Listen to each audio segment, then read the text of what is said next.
the fear of losing your place in leadership because of your disability. I lost my hearing on one ear and I'm losing 50% on my other ear, so I'm almost completely deaf at this point. Did you know that the CDC reports that 60% of Americans are currently living with a chronic illness? That means when you look around at your team members, at least 6 out of 10 of them might be struggling with something that you can't see.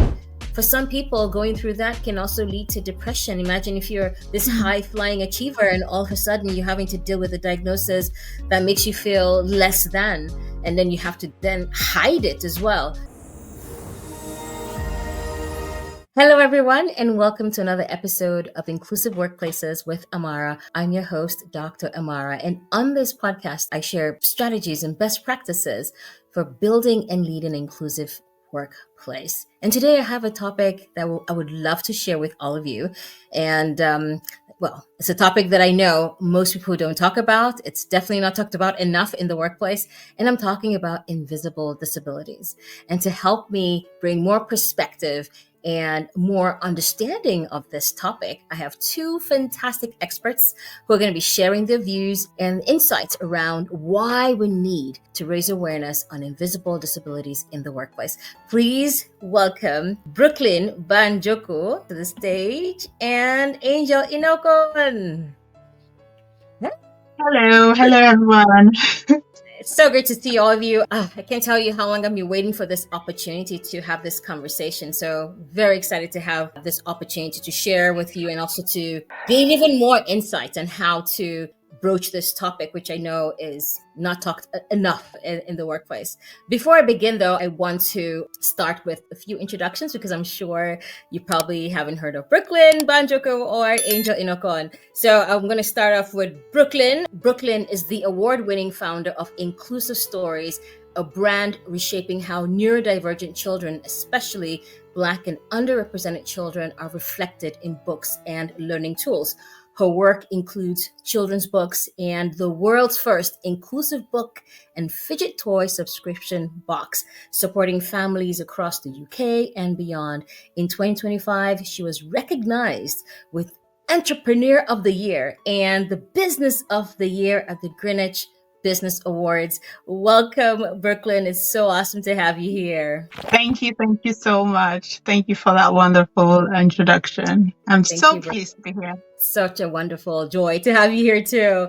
I also have an incredible guest as well. Now I would like to introduce Angel Inokon. Angel Inokon knows what it's like to look fine on the outside, but be fighting for her life on the inside. A Harvard and Stanford trained tech veteran, author, and speaker, Angel helps employers unlock the hidden potential of employees with invisible disabilities. Grounded in her own lived experience and 20 years in tech, she brings authenticity, insight, and passion to her work, empowering leaders to build extraordinary teams where everyone thrives. Welcome, Angel. Thank you, Dr. Ahmad. Hello, Brooklyn. Really looking forward to the conversation today. Hello, lovely to have you here. Thank you so much. It's absolutely a joy to have you here on the show. And like I mentioned earlier, I just feel like we are not talking about these issues at all when it comes to invisible disabilities. And I think this is high time for us to raise awareness on invisible disabilities in the workplace. Yeah. So to kick us off, I want to just maybe start off with a question. Why? I know this is probably a no-brainer, but why does this conversation matter today, especially today? It's Angel, timely. go ahead. Yes, it's timely and important. There is a tsunami headed to the tech industry right now. They don't even realize it, and that's the rise of chronic illness. And I come from the tech industry, and I want to speak from a place of authenticity, but what I have to say will apply to different industries that I'm sure you're a part of. Yeah. Did you know that the CDC reports that 60% of Americans are currently living with a chronic illness? That means when you look around at your team members, at least 6 out of 10 of them might be struggling with something that you can't see. And so I particularly am passionate about chronic illness because that's my lived experience. But that could apply to many different types of invisible disabilities. And so that's why I call it the tsunami that's approaching. The sea levels rising, the amount of chronic illness is rising, and are corporations and workplaces prepared to support and empower these individuals and then build cohesive teams? Yeah, I think it's so powerful, and I love that you talked about those numbers, because it's so stark. I mean, when you think about 1 in 6, that's humongous. That is, if their needs are not being met, then we can only imagine how they're, one, suffering, or even leading to underperformance, or just because they're not getting the adequate support they need, or they're just really, like we hear, quiet quitting because they're just buying time. A lot of people would be finding themselves in that situation. So thank you so much for that insight. Brooklyn, would you like to add anything to that? I do definitely agree that it is very stark. What really popped in my head whilst you were saying that was that it is very real for people that are living these lives, for people with eating disabilities. And I'm one of those people. And a lot of the disconnect there is that we are not talking about it enough. We're not talking about it with ourselves. So we feel very isolated. We feel as if we're the only one dealing with it. But like Angel said, it is a tsunami. It is a lot more than you would expect. It's an example I can quickly give is autism. When you're on social media, you're seeing so many people saying, oh, what's happening? There's so much, diagnosis of autism these days. But that's not the case. It's not like it's new. It's not like everything is, just brand new. It is because there is now a little bit more awareness of it, and it is now being glaring in your face. This is what needs to be brought into eating disabilities in the workplace. We need to stare right in the face, because it is going to be soon very, very, very, very detrimental, not just to the employees, but to business owners too, if this is not tackled. Yeah, absolutely. And that's why we have to have this conversation. But before we move on, though, I think it's important for us to maybe situate this topic, and with a definition at least, so that people understand what we're talking about. So obviously, invisible disability is a kind of disability. And when we talk about disabilities in general, I want to share the WHO definition. So the WHO describes disability as a term covering impairment, activity limitations, and participation restrictions. And what's interesting is over 1 billion people worldwide live with a disability. To me, that's massive, because we're not talking about it enough. We're not creating that space in the workplace. This is not talked about enough. And when we talk about hidden or non-visible disabilities, we're really talking about physical, mental, or neurological conditions that's not visible to the outside. And so that's the definition to kind of help us understand what it is. Absolutely. The definition is right on. And the nuance I want to bring out is that when you think of an invisible disability, it's not wheelchairs, crutches, or canes.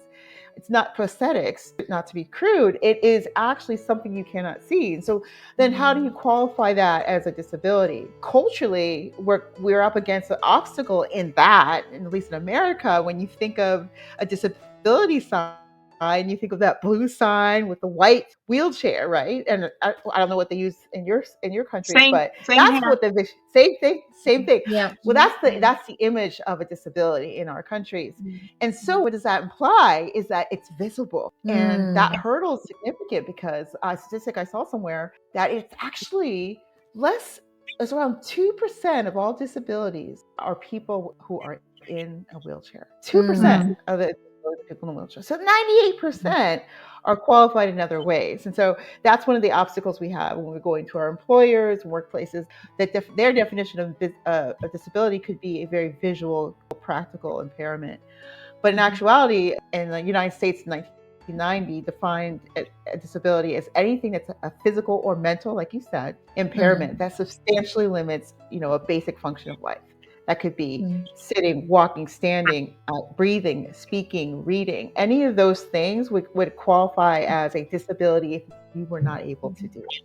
Now, with that broader definition, that is where you see some of that 60% of people, that 1 billion of people now fit in the definition of a disability. Thank you very much, Angel, for that nuance. That really helps us understand the scope and the depth of invisible disabilities in the workplace and in the world in general. I think that's really helpful for us. And this is why it's extremely important, especially in the workplace, because the context that we're talking about here is the workplace. Or I read a very interesting article. This is from the Harvard Business Review. And this is a research study that was done by Tillerson et al. 2023. And the title of this study is How to Make Workplaces More Inclusive for People with Invisible Disabilities. What was really powerful in that article was that 88%, and I'll share it here, 88% of employees with an invisible disability do not disclose it to their employer. And I'm just thinking, wow, 88%, that's massive. And I'm just wondering about the implications. That is huge, but not surprising at all, because it's such a nuanced thing. There are a lot of factors to consider as to why that is the case. And unfortunately, I wouldn't say much has changed, not in the UK anyways, when it comes to that. I have a, personal experience when it comes to that it could be trauma from going through whatever you're going through, fear of being judged, fear of being looked down upon, that causes you not to disclose. But then again, looking at the workplace, it could be, which in most cases is, the working culture is just not conducive for you to disclose your disability, because it is then used against you. It is illegal in the UK to do that because we have the disability rights, we have equality rights that clearly states, but that doesn't prevent systematic discrimination to take place. So yeah, it doesn't surprise me at all.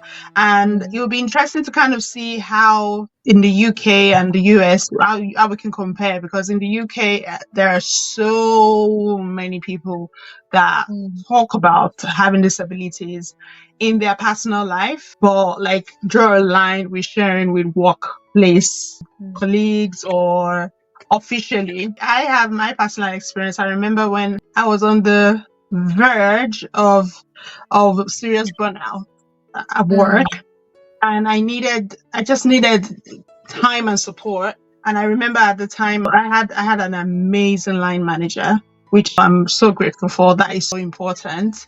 That was very supportive.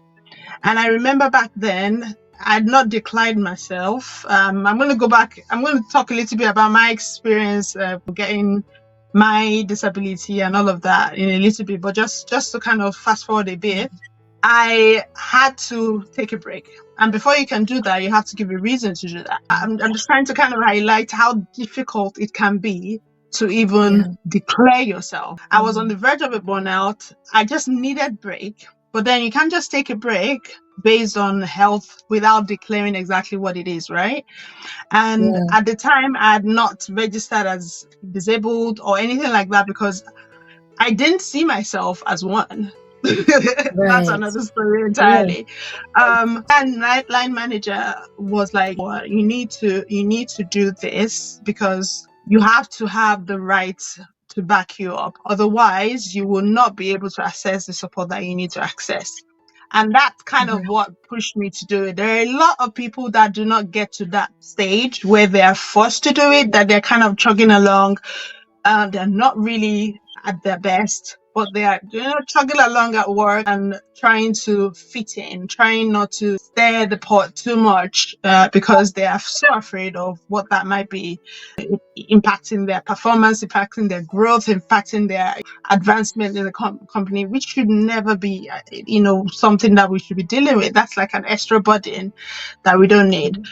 So yeah, it doesn't surprise me at all, but it is, for me, it's a very, very sensitive topic that I'm quite passionate about. Thank you so much, Brooklyn, for sharing. I think something that I really appreciated you highlighting there was the impact of your line manager. And that's something that we're going to talk about moving on in terms of how do we create the kind of environment that allows or really empowers people to bring their authentic selves to work and to really feel like they have the right to share or to declare so that they get the support they need. But I definitely want to hear what Angel has to say about that. Thank you. Yeah, Angel. I'm not surprised that Harvard reported 88% do not disclose. And I think there's 5 reasons. And for sure, Brooklyn hit on many of them. For one, it's the fear of stigma. Mm. That from now on, that's the lens you're going to see me through. If I go for a Yeah. promotion, you're going to be, oh, that's the That person part. with that issue, That right? part. It's Yeah. forever going to be that lens, and that stigma will go with you, and can help change the way people perceive you, and also maybe affect the opportunities that you're presented with. The second reason I feel like it is the fear of reprisals. If I ask for accommodation, if I ask for special treatment, if I don't have an understanding line manager, then they could come back and actually punish me for trying to be different. Now, the ADA specifically protects me from those kind of reprisals, and it's illegal. And many lawsuits have been won on that basis, but it doesn't stop it from actually happening. And it's incumbent upon all of us to educate our employees and ourselves on what's actually legal. 3, and this is my issue, denial. I don't have an issue. You're not the only one there. Yeah, that's the biggest hurdle, disclosing it, because I haven't admitted it to myself, right? Yeah. And then if I have admitted it, I think the fourth reason is the martyr mindset. The martyr mindset says, I got it. I can handle it. No one needs to know. I don't need support. I got this. It's especially in the US, like that, like pull yourself up by the bootstraps culture says, don't be a whiner and complainer. You do what it takes to get done. Yeah. And I think the last one, number 5, would be the lack of privacy of medical data, that your information would become gossip. Yeah. Gossip. Oh gosh, sorry. Amazing. There are EEOC protections around your medical information as well. Things that your manager may not know that your HR manager knows. Oh, Brooklyn makes a request for leave. Maybe all she has to say is, I need accommodation for a medical issue. And that's all. Under the law, she doesn't have to say anything more. And so that kind of being empowered with that information would help maybe make those disclosures more palatable. But I can say I've made every type of mistake with disclosures. And that's why I'm on a mission now, to empower people with the knowledge that I have today. Amazing. Wow. Thank you so much, Angel. That was amazing. I love how you highlighted each one. I think I want to actually just again recap that so that people remember. The 5 that you mentioned are, 1, of course, there's this fear of stigma. There's a fear of stigma, fear of reprisals, right? They don't want people to use that as a way of attacking them or denying them promotions, for example. There's also the modern mindset. I can do it. Or this denial also, like, I haven't come to terms with this and I don't want to even have to deal with it. I think, Brooklyn, you also mentioned that, I'm not ready to imagine or see myself in that light. And lastly, you mentioned this issue around privacy or data privacy, because yes, there's this fear that people might use the situation, the diagnosis, as fodder for gossip, and that's enough to stop people from disclosing. Yeah. Now, if this is the case, I'm just thinking, you both have this experience, and I'm just wondering, with someone who has an invisible disability and definitely needs the support of the staff, the line manager or teammates, what might be the impact? Because they feel this disconnect and they're not able to disclose, what might be the impact in the workplace? Because for me, what's really important is this idea of inclusivity. If this is missing, like, what are some of the things we should be aware of in terms of how that impacts the workplace or even the culture in general? I think the impact is just bigger than you could ever imagine, because it starts from obviously the person, right? If you want to look at the dollar signs or the pound signs, it's the performance, right? If you're not your full self, if you're not your complete self, how are you able to meet expectations? And then you look at interactions with colleagues, workplace culture, your desire to feel connected. All of that is taken off because you're not at all feeling connected there, especially if you do not have like line management that is considerate, or even if the work culture is just not it. Sometimes you can have a great line manager and the work culture is just not as should be. And sometimes it's both. So the impact is twofold. You're then dealing with trying to get your job done and essentially trying to navigate your own personal challenges. It is draining on so many levels, talking from my personal experience. And for some people like myself, it doesn't even occur to you, especially if you're in a workplace that the culture is, as Angel mentioned, you're exalted for like pushing through, for like being Mm, strong, for like meeting the mark and exceeding it. That is generally culture for most workplaces, right? Meeting expectations and exceeding it. And if you're not even able to, or you're struggling to, how are you going to tell anyone that you need even more accommodations when you're barely getting by? I was in mm, my field for 20 odd years, and I had been a very high achiever up until then, managed teams, led teams. And one of the big ones that I wanted to actually add onto Angel's list is the fear of losing your place in leadership because of your disability. mm, And not just because, amongst your peers, but also those that you line manage. I remember exactly one of the thoughts that occurred to me. This happened. I'm deaf. I lost my hearing on one ear and I'm losing 50% on my other ear. So I'm almost completely deaf at this point. I remember I was mm, in a meeting because I led teams across the UK, across the US, Africa. So we're doing like a global meeting and I was leading it. And I recorded that meeting. Normally, I would not record my meetings, but I recorded this meeting and I listened back to it and I listened to myself literally screaming, not because I was mad or upset, but because I was struggling so hard to hear people during the meeting that I was automatically raising my voice, thinking that they could not hear me too. And then I went back and spoke to my line manager about it. Thankfully, I had a really good line manager. And I'm like, do I shout when I talk? Do I shout when I'm in meetings? And then he told me. Prior to that time, obviously, I've been living with my disability for years and been trying to navigate the whole thing, turning my semi-good hair to conversations and all that, and thinking I was doing great at it. But that little thing that I found out just totally shattered my confidence because not only was I going to be aware of just how my disability impacted my performance, but it was glaring to everyone without having to explain why it was glaring. Do you know what I mean? So mm, the impact for me was twofold. It pushed me way back in my shell. It should have pushed me out. I should have been more like, okay, you know what? You need to come out. You need to say exactly why it is that you're sounding the way you're sounding so that people understand it. But it was the other way around for me because the environment was not that conducive for me to open up and be comfortable sharing. mm. If that makes sense. Thank you so much, Brooklyn, for sharing.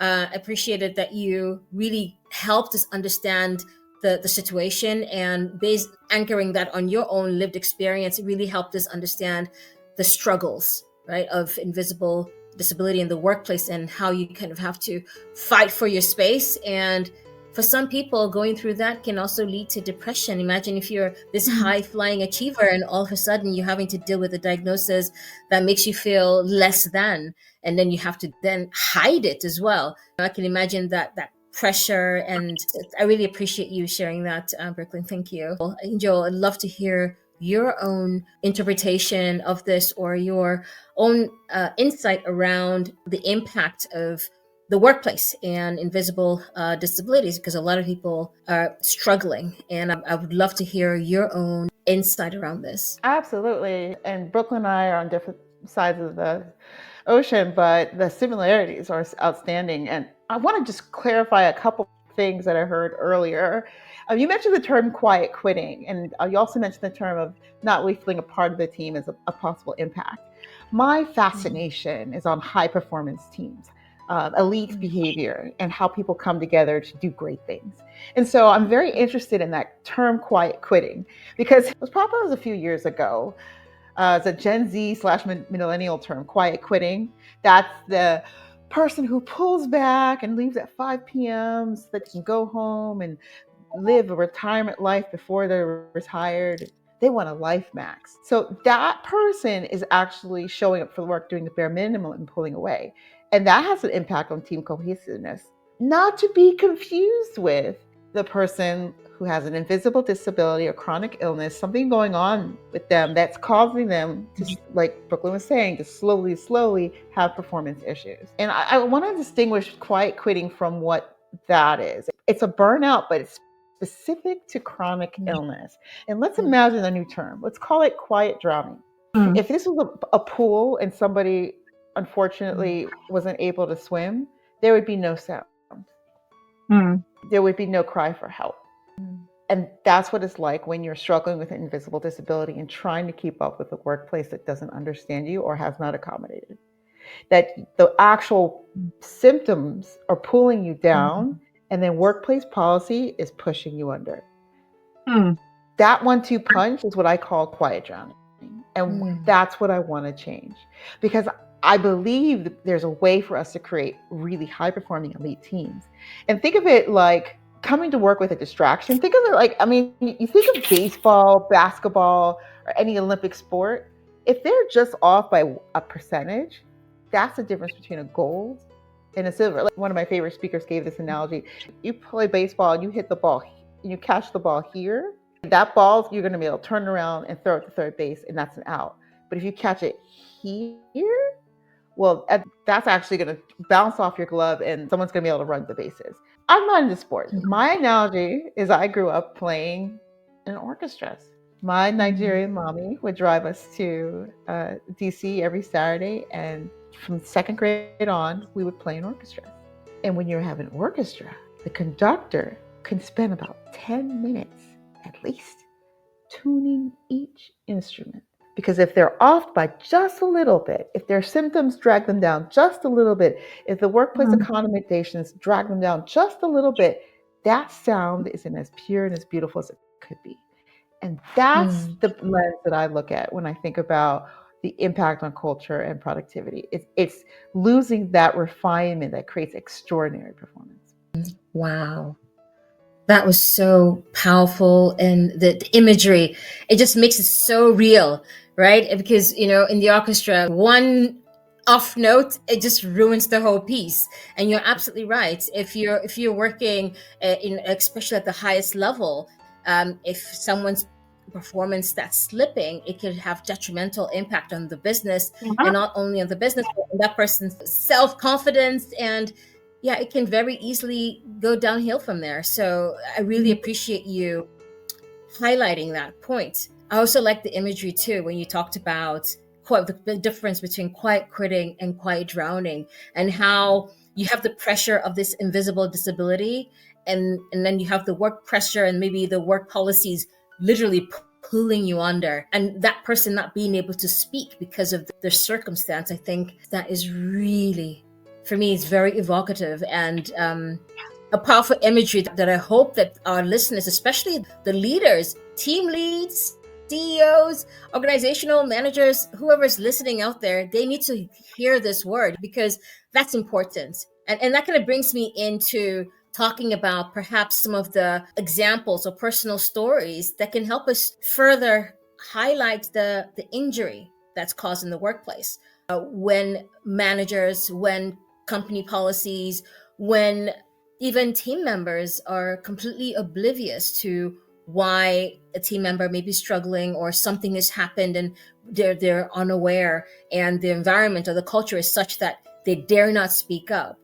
I wonder if there's some stories that you've heard, or maybe personal stories that you want to share, to help us understand just how detrimental it can get for people who are in the workplace. And there's so many. We just talked about 70 million people in the United States, for example, are dealing with disability, right? So that means that a lot of people are really suffering and just are not able to speak up. And I'm just very curious to hear, your own insight here.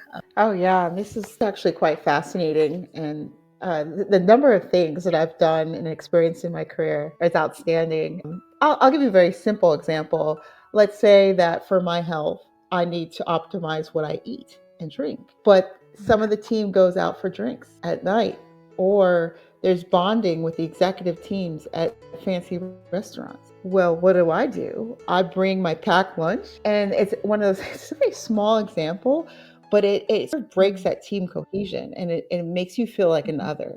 One of my dearest requests would be, can we please stop feeding people pizza and beer? Let's not contribute to health issues. And let's provide access to nutrition that everyone can participate in, or not make everything surrounded by food. That's one thing. It's a small one. Another one was where I was questioning whether or not to disclose disability before the interview. And so I had an amazing job offer from this, company that you would know if you saw on my resume, you would know I made it. And they offered me on the phone a package with more zeros than I've ever seen. I was ready. And in their way of hiring, you get hired into a pool of product managers. And from there, after some training, then you get selected for teams. But during my interview, the manager said, I want Angel. Oh, so I was a shoo-in. I went through the committee interviews. Everybody loved me. My application went up for the final approval. I have a manager. I love, and then the next day, the recruiter calls crying. She actually pulled herself together to make the call because she was in tears. She said, I'm so sorry. This never happens. I said, what? What's wrong? She said, we can't give you the job. I'm like, why? Well, the problem is you're not making enough money. No, what do you mean? Like, well, for the experience on your resume, you've got like lots of experience. You should be at a higher level. So we can't bring you on. It would look like you're not making, it wouldn't be fair. I said, no, I understand. I don't want a higher position. I'm going through some health stuff. I actually want a lower position, start low, prove myself, learn the organization, and then I'll do more. I've started too many positions where I'm there and they promote me the next month or 3 months later. I don't want that. I want to start low and slow. Thank you. And she says, oh, I'm so sorry, but you're actually making too much money for the position that we were offered. It's not right. I said, no, I understand. I just want to start. Did you tell them that I have a disability? That's why I want. She said, I'm so sorry. Wow. What?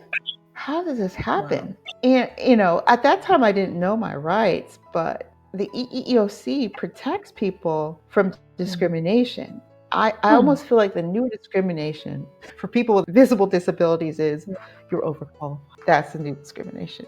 Because I want to choose a position that's going to be less stress than what I'm capable of. I'm going to appear overqualified. Because right now I'm doing treatment and I can't be on the road 60%. I want to do a lower. So things like that. And I have more stories than that. But I wanted to show you the gamut of something as simple as drinks with the team to as embarrassing as losing an amazing compensation package with a great company that was my dream. Oh gosh, I mean, that is just heartbreaking. Heartbreaking to hear. And I can only imagine what you went through, the disappointments, after going through such an amazing interview process. And to kind of hear that at the very end, that is just gut-wrenching. And I can also only imagine how many other people have found themselves in that very, very same situation, And that just makes me think about, go ahead, Angel. The implication is, I, with an invisible disability, I want to work. Not only do I want to work, I need to work. I have bills. I've got medical bills. I need treatment. I need the job. And so when I'm denied work that I'm capable of doing, it not only jeopardizes my own livelihood, but my health, which could deteriorate, and then as a result, cause me to not be able to work again for another company another time.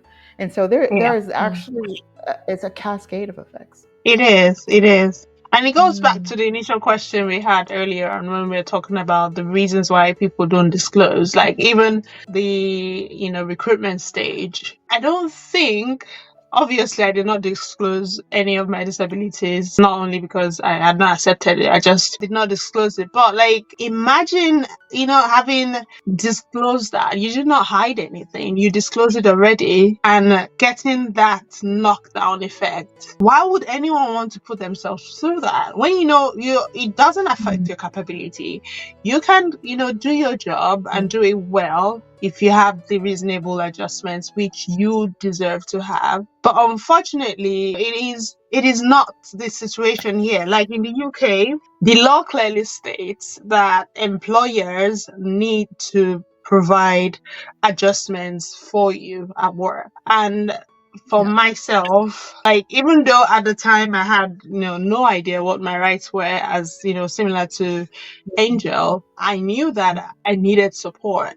And when I got to that space where I was I wouldn't use the word comfortable because I still wasn't comfortable disclosing, but I was forced to disclose because my health demanded that I disclosed it. In the UK, you have to provide a fit note. A fit note is something that you can get from your GP that states your need for adjustment. So the fit note says something like fit to work with adjustments or fit to work or not fit to work at all. So this is the kind of note that you can take to employers, and they will be able to give you the accommodations that you need.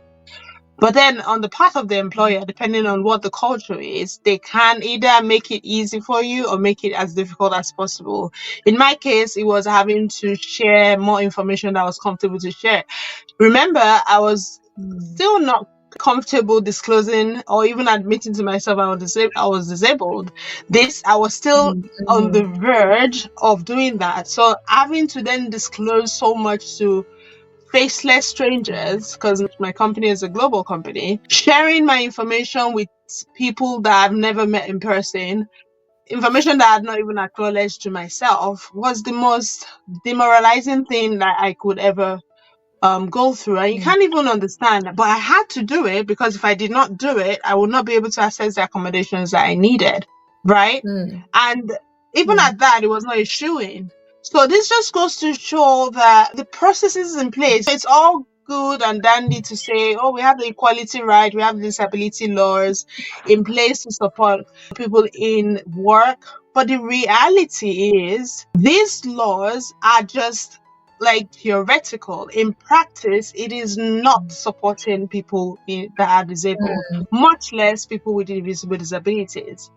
Because as you mentioned earlier, Angel, it is very, very easy for you to recognize someone in a wheelchair as being disabled, and you affording them that accommodation. That is kind of like instinctual, right? But for someone that is not visibly disabled, imagine having to prove yourself. Let me give you an example that is outside of work. I have two children that are also disabled, that have autism, and we have a disability badge, the blue badge, because having them outside can be dangerous because they are not aware of any risk. So it's very important for them to be close to wherever it is that we are parked, obviously. So I have had to, on numerous occasions I can't count, stare down a lot of people that look at me because my children do not look like they're disabled. They look like they are all every other child. I've had to stare down people that look at me as if I'm infringing on their right by using a disability spot. Just because the way I look and my children look the way they look. We are, all three of us are disabled, but we don't look like we are disabled, do we? Imagine in a workplace, then, especially if you're high performing, like I was, and then you're saying, I need accommodations, but you're exceeding, you're doing what you're supposed to do, you're exceeding, our marks. How? Are you just trying to take a mic? You don't need to, who wants to do that? So it's not just about understanding that people have invisible disabilities. It's about ensuring that we are placing policies in workplaces that not only encourage people to share their challenges, but actually support. We are placing policies over just the general, team bonding meeting, we're going to go out and have drinks. That doesn't help anybody other than you just on the face trying to create some culture that you don't have. How about that person that is not able to go out in a noisy place? I can be part of that because I can't go into a bar and have a drink for more than 5 minutes without having my tinnitus give me a serious migraine. What happens then? Am I then excluded from team bonding activities because of that? Do I have to request separately for something? Like, there are so many ways that you can accommodate your staff and your team in your workplace. But it starts first with empathy. If you're empathetic to what other people are going through and putting yourself in their shoes. And I know it's difficult. Before I was disabled, before I had children that are disabled, I was clueless. I had no clue. I'm sure I was like them. So you have to be conscious about as a team leader, as an employer, you have to be conscious about inclusion in your workplace. It cannot be a buzzword. It cannot be something that you just put in your brochure just to say you're saying it. You have to live it because there are people's lives at stakes. Whew, that's amazing. Wow. Where do I even begin, Brooklyn? Thank you so much for that. You just lifted up so many important elements for us to remember. And again, I want to reinforce this because this is not talked about in the workplace. This is definitely not even, you've given a lot of interesting, really powerful examples. Angel, you give the example about food. Brooklyn, you talked about, because it's a bar culture, right? Oh yeah, let's go to the bar and have some pizza, or let's go out to wherever. Yeah, so thank you so much for saying that, because I really believe that it's extremely important for us, especially for the line managers out there. If you're a line manager, if you are a CEO, again, a senior manager that's in charge of maybe people or culture, Brooklyn had just mentioned there's the import of being intentional. When we talk about an inclusive workplace, it shouldn't be this buzzword. It's real. It can impact the lives of your staff. It has detrimental consequences when these accommodations are not taken into perspective and not put in place. And so it's extremely important for us to, one, talk about empathy, talk about not just for the line managers, but also for the team members too, because they play a part in how the workplace culture is created. And I really want to also segue to talking about the workplace in specifically.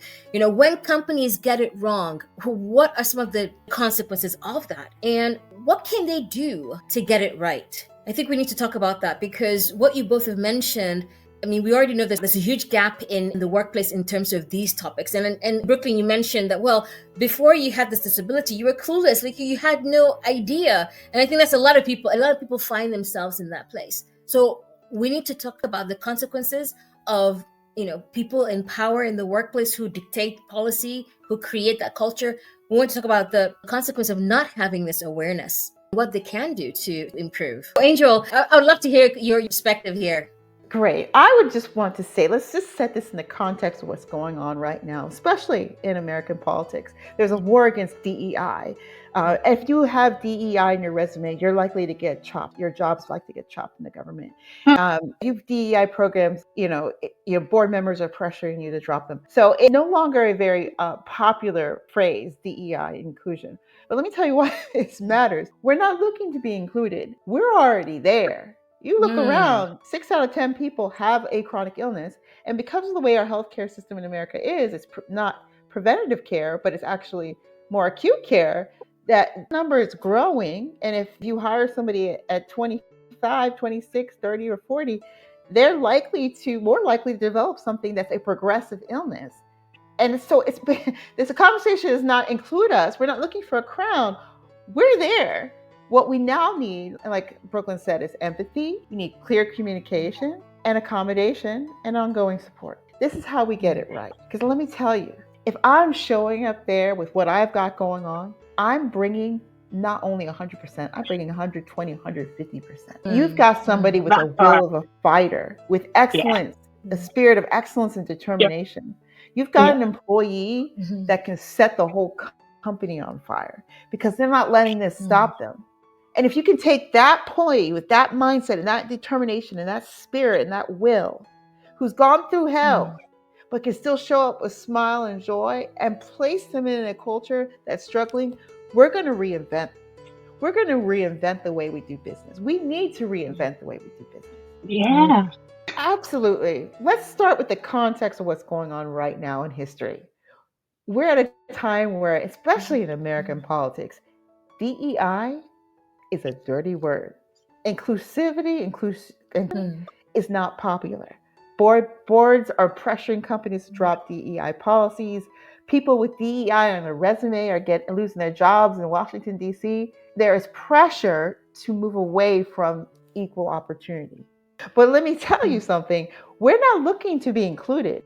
We're already here. If you look around your employee workforce, if it's true what the CDC says, 6 out of 10 people have a chronic illness right now. And chronic illnesses are progressive.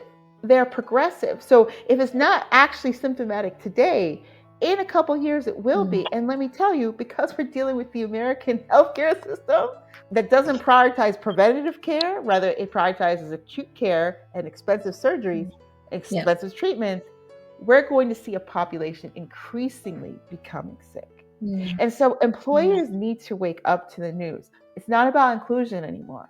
We're here. The point is now to have the empathy, like Brooklyn said, empathy, communication, accommodation, and support. If we have these things, if we start with the empathy that everyone is dealing with something, and I totally agree with Brooklyn when she says empathy is a key part. Let's start there. We need empathy, communication, accommodation, and ongoing support. If we have all those together, not only are you supporting your current workforce, but you're building a team that's going to be able to last. Brooklyn, did you want to say something?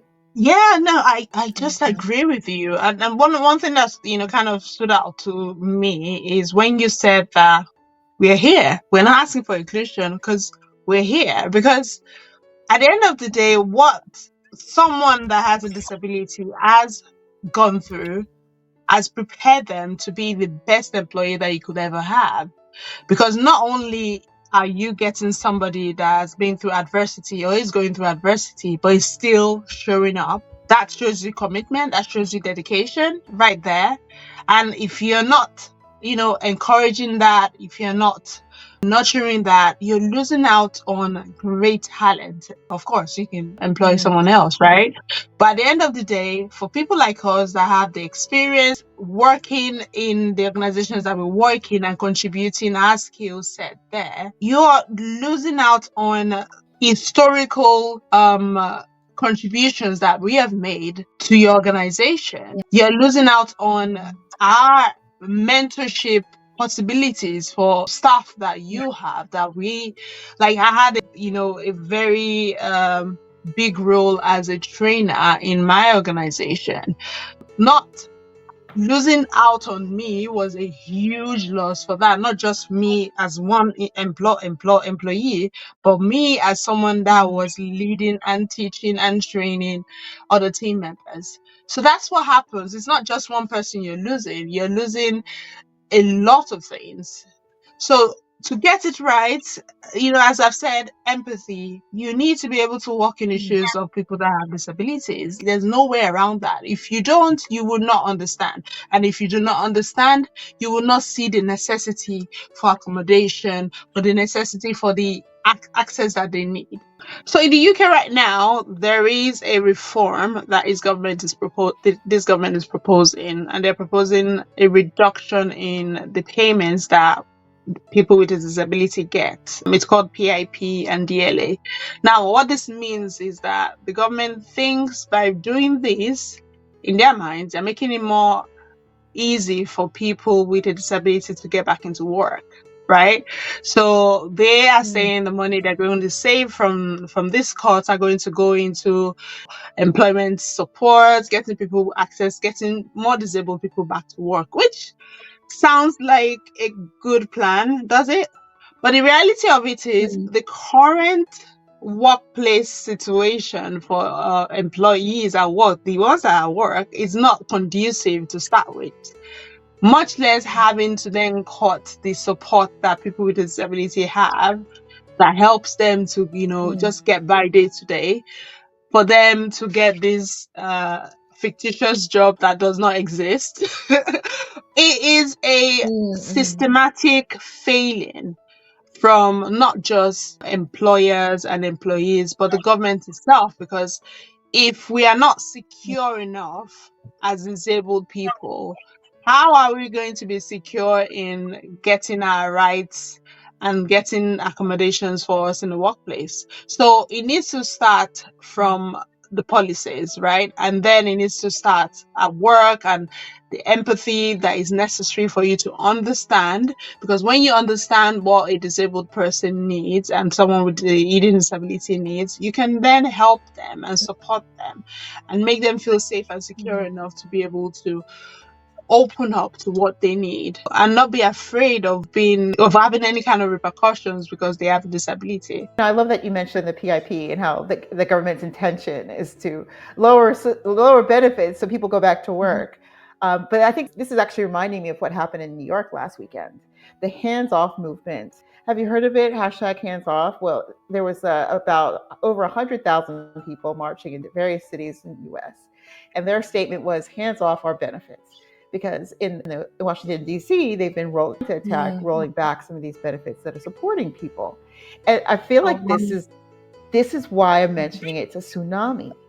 Not only is there a rise in chronic illness, the water levels are rising, the pressure is rising, the quiet drowning possibility is higher. But there's also that indication when the water rips away from the shore and goes into the sea right before the tsunami happens. That's literally the same analogy as where the government withdraws public support. And this is why corporations aren't even aware that they are going to become this public safety net. It's literally the government's transferring their responsibility to corporations. And the corporations are corporation already is seeing not it. ready. Corporation is not They're already ready. What seeing they are No, it's already public struggling judgment. with what they Yes. have at the They're moment. struggling, but they're already Yeah. paying for it. They're paying higher insurance premiums. Yeah. You know, as I claim more because of my chronic illness, those premiums are going up for that company. They're paying more in loss of talent and knowledge capital walking out the door, like you're saying. They're paying more in sick days and sick leave and short-term disability. That's coming out of the corporate pocketbook. And let's not forget the reduction of productivity in teams that feel less cohesive. It's already happening. And now the government is saying, we're not going to do it anymore. Did you know that the American Disabilities perspective was based on British law? From the 1930s, I think it was the British Poor Law. And it described the disabled as idiots. In their term, an idiot was defined as an idiot is defined as a person. It's not a proper use of the word today, but they defined it as someone who's incapable of taking care of themselves. And in 1937, according to British law, the responsibility for that person was the family, and then the government could come and take personal assets to pay for that person. So both the government and the family was responsible for that disabled idiot. Government saying, we can't do it. The family saying, we can't do it. Who's going to be responsible? It's going to become the corporations. And it's there. If you don't see it on your bottom lines yet, if it's not on your annual statements yet, it's there. You're just not counting it. And that's why I want to come in and help reinvent the way we do business. I'm passionate about getting us out of industrial era thinking. We're no longer building widgets on a factory line where every single worker does the same thing. Every single widget looks the same. Brooklyn needs something different than Amar needs something than the angel, the oboe, the violin, the clarinet. They all need to be tuned. This is the new workplace. And we now need to leverage AI to empower this individual difference at scale. Not just AI, but policies that are more customized and flexible. All that goes together to reinventing the way we do the workplace. We're no longer in the industrial area. This is not the 1930 British poor law system. Let's invent something new. Yeah, it just what stands out is they cannot bury their head in the sand anymore. You need to embrace inclusion in the real sense. Employers need to be bold with their inclusion in the workplace. You cannot bury your head in the sand. It's there. Like, we're here already. I really like what you just said there, Angel and Brooklyn. And I would like us to talk about that. Like, you just opened another topic that I think is so important, and that is the solution, the way forward, right? You mentioned that we need to change our mindset from this, pre-industrial way of thinking, and we're in the new world now. This is a new era. We're in the era of AI. We're in the era of, high technology. How can we begin to harness the technologies that are available to us to really ensure that we are personalizing the experience in the workplace? We can do that. Really ensure that employees are provided with the support they need to do outstanding work. And that means when we talk about inclusion, we need to really create an inclusive workplace experience for staff members. It shouldn't just be a really nice word. That makes me also think about people managers. There should be some kind of training that helps them raise awareness. Like Brooklyn mentioned, if you're not facing this, if you don't know anyone going through this, you're just not going to be aware of it. So maybe we need to be more intentional about creating training that allows for people managers, these company leads at the executive level, even to begin to change the culture. Right? This is something that we need to have. And there's AI to help us with. So I want us to talk a little bit more about some concrete steps that we can start thinking of proposing to people, especially in the workplace, to really put this front and center, because there are way too many people who are suffering, way too many people who are drowning or quiet drowning, way too many people who are just having such a hard time as well. And let's not forget that there are some people who may have these disabilities and are also caregivers of people who have other disabilities. And that's also reality too. So what are we doing, or how can organizations, companies create the kind of environment where we can really be our best selves, so we can do our best work? Just because that people have a disability, or whether it's invisible or visible, does not necessarily equate to them not being able to do good work, right? Sometimes it's the stereotype that having a disability means that you can't do good work, you're not smart enough. We also need to counter that stereotype. So I'm very curious to hear your thoughts around what are some concrete things, steps that the companies can take, managers can take, even team members can take to make the workplace more inclusive. Any one of you, maybe Angel, can jump in?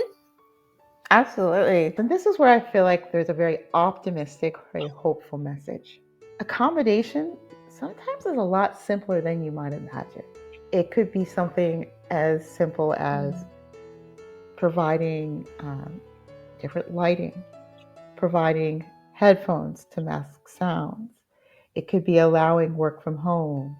It could be increasing the number of mentors and coaches, where there are mentors that meet with somebody who help them navigate workplace culture. If, for example, you have ADHD, there could be somebody that's like maybe creating tasks that are very clear and very ordered. It's things that may already be happening in your workplace, but now you can look at them at scale and say, how about we hire more coaches? How about we turn our line managers, instead of them managing deliverables, look at Netflix. Instead of the managers just managing deliverables, the managers manage the people, care for them, and the people determine the work. And Netflix has been wildly successful at that. It may be like another company, it's a Gravity, changing, now this one's a little bit of a bigger one, but changing the minimum salary to, in this case, $70,000, where everybody works, or Microsoft Japan, a 4-day work week. There might be some more radical tuning that you can do to your talent team, but really recognizing that we're not just talking about including us, or people with invisible disabilities. We're actually talking about optimizing your entire workforce. And that, I believe, is the conversation. Yeah. I'd just like to add on to that it is also essential to just employ more people with a disability. I feel like that goes without saying, because like my personal experience of this is it's made me a better manager. It's made me a more empathetic, a more intuitive manager. I can talk about so many examples of me line managing people that I could see needed support, that because of my needs and my disability, I was better able to support them, right? We talk about empathy and all of that stuff. It is difficult. Not everybody is able to do that. But if you have people in leadership positions that are disabled, that have the lived experiences for this, it is a no-brainer for people like us to be able to have a more productive team, because we understand what the needs are and we're able to provide those needs and better able to shape the work culture because of that. Absolutely. And if it's not, this is my message to managers. If you just want to be an individual contributor in a nice corner office, maybe management isn't for you. Maybe you should be an individual contributor. If you're not excited about creating a team where the people are productive, happy, and optimized, And that's your product at the end of the day. If that doesn't excite you, then maybe you shouldn't be a manager, and maybe let people like a Brooklyn come in and who can listen and have patience and empathy and coach and mentor and tweak things, Right. because that's what excites her, to bring out Yeah. the best in each person. And this is why I'm talking about the difference between industrial era mindset. You needed a manager to make sure the workers were behaving. No. Now the workers know to do the work, and the managers are there to facilitate the best team. It's like a basketball team, a football team. The players are on the field playing the game, and on the side are the head coach, the assistant coach, the assistant to the head coach, assistant to the assistant coach. Like, there's a whole team of coaches, and we need all of them. The defensive coach, the offensive coach, we need all of them, because that's what it takes to build a high performing team. And if we can get our industrial era mindset, with managers just watching you to perform tasks, I think we're going to see the lift here that we need, not just for the invisible disability gang, but for everybody. Wow, so beautifully put. Thank you so much, Brooklyn and Angel, for bringing so many wonderful nuggets that people can really latch onto and run with it, really. What I'm hearing from what you've both said is this need for us to come back to the basics, right? We're talking about empathy, creating a psychologically safe environment, doing the most important. Actually, what you said there, Angel, is what Simon Sinek says when he talks about leadership. So a leader is someone that takes care of the person, that takes care of the person, that takes care of the person, that delivers, right? At the end of the day, being a leader means that you're taking care of your team, that you're really amplifying or providing an environment for them to soar. That's the quality of a leader. At the end of the day, if you're the kind of person that knows your team, that you really create an environment where you really know your team and you're able to support them and help them be their best in order to provide the best service or product or what have you, you're doing your job. And any manager that's missing that mark, like you rightly said, there's a need for either maybe retraining or maybe they need to find a different job. You're in the wrong place if you're not seeing that value. That is the absolute commitment and dedication to your team. And I love what you said there, Brooklyn, about we need to have more people with invisible disabilities in higher positions, because that gives people permission.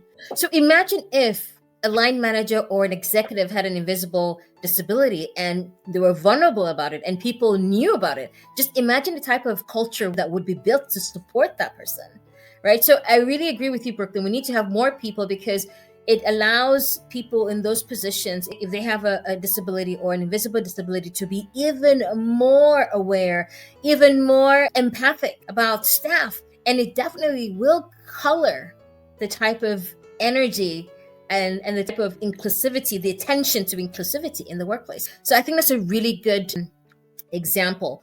Let's lead with empathy. Let's lead with communication. I also think team charters play a role there, because it allows us to really name things as a team. It allows us to put things on the table and say, how do we want our culture to look like? How do we want conversations to happen? What about our values? Do our values also reflect that element of inclusivity? Is everybody's voice really counted? I think these are some other very important steps that can be taken to support and also to promote a more inclusive workplace. But I really want to come back to that training. I think that is a gap. Executives, people managers need this training, right? This is a gap. And I think this is something that we need to take forward. And that's something that I definitely want to see happen in a very, very intentional way. We need to begin to raise awareness in a very intentional way, because when we talk about DEI, this element is completely missing. If it's not completely missing, it's not taking center stage for sure, right? So we need to also amplify those voices that are completely silenced. Yeah. We've come to the end. Just as we're wrapping up, I want to encourage, if you are that person and your story resonates with you, you're seen, we see you. And if you are that employer and you see what's happening with your team or the HR manager, we hear you.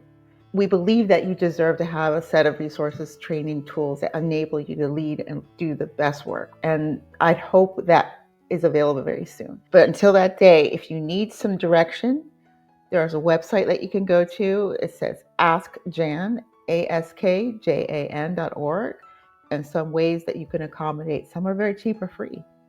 You can go multiple. It has multiple sclerosis. You can look, and you can literally get by diagnosis a list of how it will impact the workplace. This look down. It has that Austrian.org.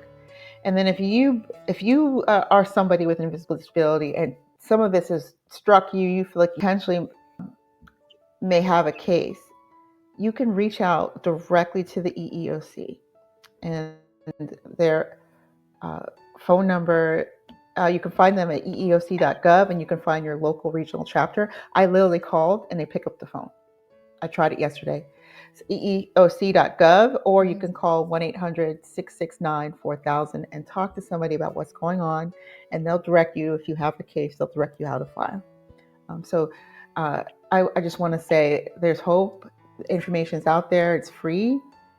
And we all need to look at this information and raise our game and do better as a culture and a society, because I fundamentally believe a future worth having is going to take all of us working together, the able and the disabled, the diagnosed and the undiagnosed, coming together with love and understanding. We can move humanity forward. Wow. That is beautiful. I cannot have said that better. Thank you. Brooklyn, I still want to hear your last word. Yeah, honestly, what I would like to say is what I wish I had heard in my early days of struggling. And it is that you are not alone. You are not less than just because of your disability. What you bring to the table is not determined by your ability or disability. And when you feel ready, when you feel comfortable to share, know that you will have the support that you need. There are resources, as Angel mentioned. In the UK, we have the disability rights support that I have personally used. You can get disability advocates for you if you need it. If you have a contentious work environment because of your disability, there is support available. I had no clue about all of these things until I was right in the middle of needing them. Remember that at the end of the day, what you bring to the table is you, your authentic, your full self. And that is enough. I love that. What you bring to the table, your authenticity, that is enough. You bring that to the table and that is enough. I love that. Of course, I'm a strong and staunch advocate for inclusive workplaces. I think that it's something that we need to focus on, because we spend so much time at work. So many people spend so much time at work. It makes an environment people can really be themselves, and not only that, they can thrive.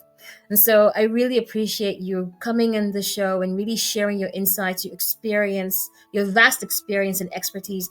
I have loved this conversation, and I'm sure other listeners and on the replay also are going to go away with a lot of wonderful not only information and insights, but also things it can do to start changing the narrative. And like as Angel said, we're going to be planning something soon, so just stay tuned. This is not the end. There are lots more coming. So thank you. I want to thank Angel and Brooklyn. I don't know if there's anything you want to say in terms of what you're doing. Maybe there's some projects you're currently working on you want to share, and also how people can reach you, because people might want to maybe follow up, and maybe there's some questions they would like to ask moving forward. Would you share? Maybe I'll start with Brooklyn. Go ahead, Brooklyn. I know you have your handle, so I'm going to show that here. Yes. I have my podcast, Inclusive Stories podcast, where I support families like mine that are raising children with autism, ADHD, and they themselves are disabled.